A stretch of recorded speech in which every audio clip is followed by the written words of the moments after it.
Today I'm making my favorite homemade granola so that you can see just how easy it is to make and how easy it is to adapt to how you like it too. Now, with so many brands of granola on the market, why would you even bother making your own? Well, there's a few reasons. Firstly, as with anything you make for yourself, you control exactly what goes into it. You can rest assured there are no artificial flavors, preservatives, any additives. You can control the amount of sugar that goes into it, and you can add all your favorite seeds, fruits, nuts, everything to make it exactly how you like it. Now, I have been making my own granola for a few years now. Over the years, I've tweaked it so that I have it exactly to how I like it now, and I'm going to show you that recipe today. But I'm also going to show you how you can make little changes to it so that you can make it exactly how you like it. My name's Marianne, and I am a recipe developer and food blogger over at the food blog Mama Loves to Cook. Over there, I share all my favorite recipes, so I hope you'll head over there and check it out. I also share recipes on Instagram and Facebook, so there's plenty of places that you can connect with me, so I hope you will do that. Okay, let's first look at the ingredients that we need to make homemade granola. Now we're going to start with oats. Obviously, all granola have oats as a base.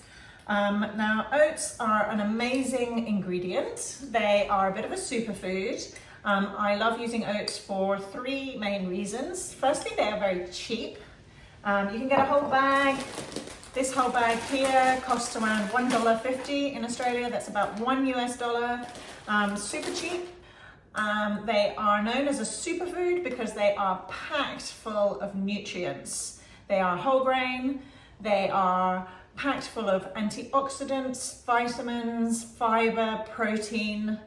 And the other great thing about oats is that they are a slow energy release food, meaning that you stay full for longer when you've had oats, which is why they're so popular for breakfast, because it means that you're not tempted to snack again during the day before lunch.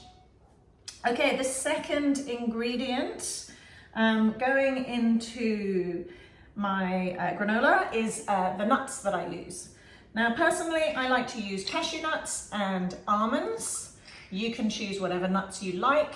One of the reasons I started making my own granola is because I'm a bit fussy when it comes to nuts. I don't like walnuts or pecans or anything like that, so I inevitably found that they would be included in granola, so that's why now I make mine with almonds and cashew nuts. Also, I next use the seeds that I use. I choose pumpkin seeds. They're another kind of a superfood, so I like to use those. You could also use sunflower seeds. You could add sesame seeds, anything that you happen to have in your cupboard or you like. I also add some shredded coconut because I like the flavor of coconut in it. And then the fruit. Today I'm using some dried cranberries. I also sometimes like to use sliced up dried apricots. If you're looking for a more cost-effective option, you could add just some raisins or sultanas. And then those are like the main ingredients of the granola. And then you're going to need something to add a bit of sweetness and bind it all together. So for that, I use coconut oil.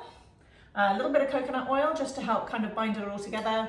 If you don't want to use coconut oil, you could switch it out for any other oil like avocado oil, grapeseed oil, all good options.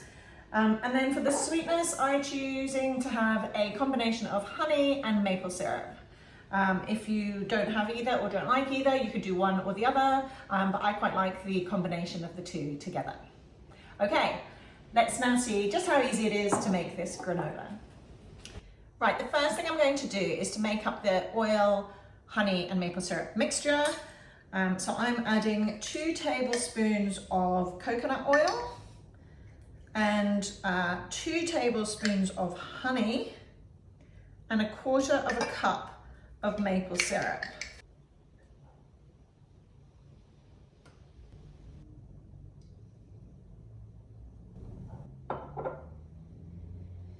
Now that I have those in my saucepan, I'm just going to heat them over a low heat until it's all melted together, and then I'm going to set it aside to cool while I mix up the rest of the ingredients.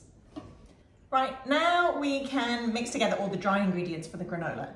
Now in my recipe I give a couple of options for doing this. You can either use cups for measuring or you can use an electronic scale with a bowl on top, so you can just measure directly into the bowl, which is what I'm going to do right now.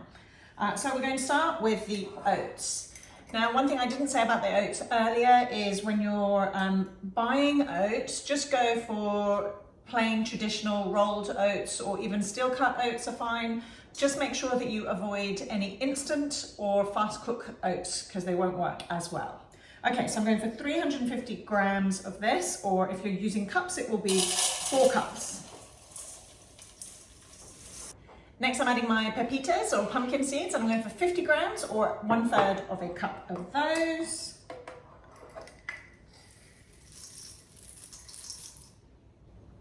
And then I'm going for 50 grams or a cup of shredded coconut, or you can use coconut flakes. You could also use desiccated coconut, but I don't think it has quite as nice a texture for the granola.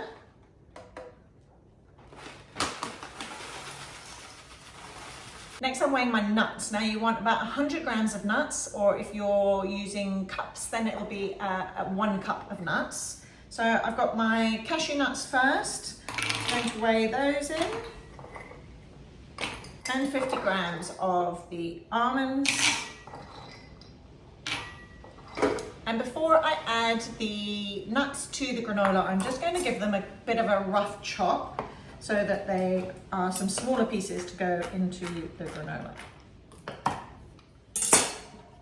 So that's my cashews. Then I'll chop my almonds.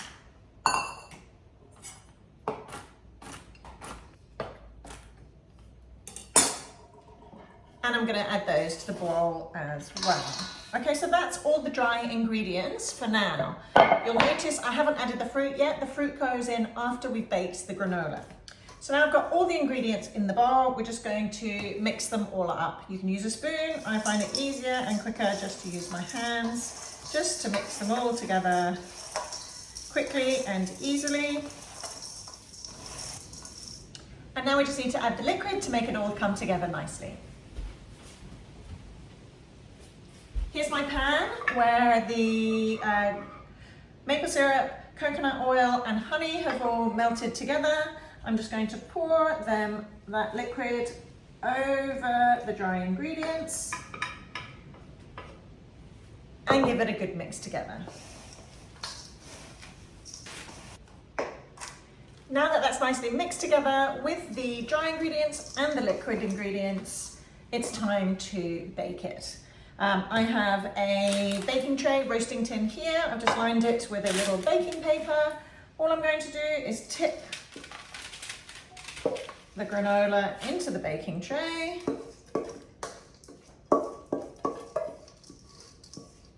And then smooth it down. And that is going to go into the oven, 150 degrees centigrade, 300 degrees Fahrenheit, for around 30 to 35 minutes until it's golden brown on top. Okay, so now my granola has baked. You can see it is golden brown on top. It is, if you listen, you can feel that hear that it's a little bit crunchy. What I like about it is that the top is crunchy, the bottom is not so crunchy, so it's not too toasted. And you can also see that there are some little bits, little clusters in there as well, which I also like. So now I'm just going to add the fruit. I've got my cranberries weighed out here. It's 100 grams or a cup of cranberries or fruit, whichever fruit you choose to add. And I'm just going to sprinkle that in there and give it a good mix up. And my granola is ready. Now I like to have my granola, I like to have it with some Greek yogurt and some berries. That's my favorite breakfast. It's an amazing healthy breakfast, full of protein, full of antioxidants, vitamins, fiber, all that good stuff. And yeah, so I hope you will give this a go. Now when it comes to storing it, I have a large jar here. I think I bought this one from IKEA. You can also buy them online. I keep my granola in this jar. It will store in the pantry for 2 to 3 weeks. and just keep it in there for whenever you're ready for breakfast or a little healthy snack. I hope you like this recipe. I hope you will give it a go. Change it up, choose your favorite nuts, your favorite fruit, seeds. You could also add some extra flavoring if you wanted to add some vanilla or cinnamon or nutmeg or lemon zest, or, you know, make it your own. Have fun with it. I hope you enjoy it. I will see you either over on social media, on my website, or I'll see you in the next video. Thanks for watching.